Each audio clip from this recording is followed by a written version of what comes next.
The Puppet and the Parrot, a Machiavellian dissection of modern court politics. By an observer of power, not its servant. In the theater of modern power, the names and costumes may change, but the script remains chillingly familiar. The true prince, whether cloaked in populist rhetoric or draped in dynastic wealth, rarely governs from the throne. More often, he dances to the strings pulled by invisible hands behind the curtain. This is not a revelation. It is an ancient truth disguised in contemporary flair. Let us begin where illusions fester, the JFK files. These documents, fetishized by the masses and guarded by the state, are held up as sacred scrolls that might finally reveal the true tale of a murdered prince. But Machiavelli would scoff at such naivete. Power, once it kills, rarely leaves fingerprints. If the files were ever truly dangerous, they would have long ago been destroyed. What remains is theater, heavily redacted props in a drama meant to pacify the public with the illusion of eventual transparency. The Epstein affair is no different.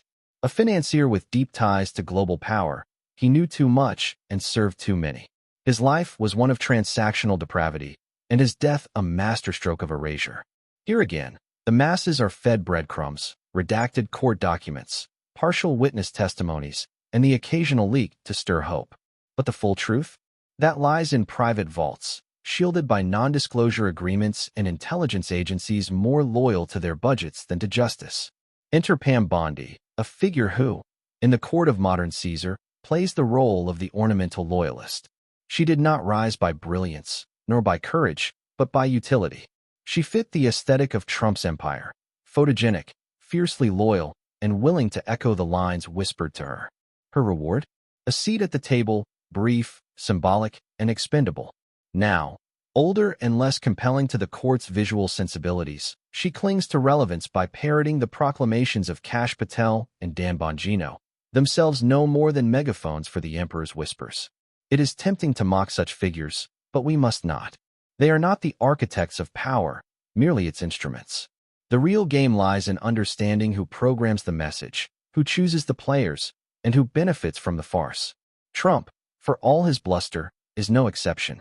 He projects strength, but serves the interests of the oligarchic forces that allowed his ascent. He is both prince and pawn, loud in voice, yet silent in true independence. Like the Medici-sponsored popes of Machiavelli's day, today's rulers are elevated not by virtue, but by usefulness. They distract, entertain, and deflect, ensuring that the public remains entranced by personalities while the architects of control, financial dynasties, intelligence lobbies, and supranational elites operate unchallenged. So what is the lesson for the student of power?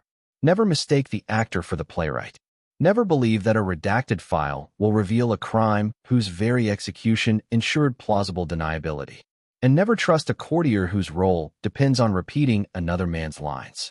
In this modern Il Principe, the game is not played on television.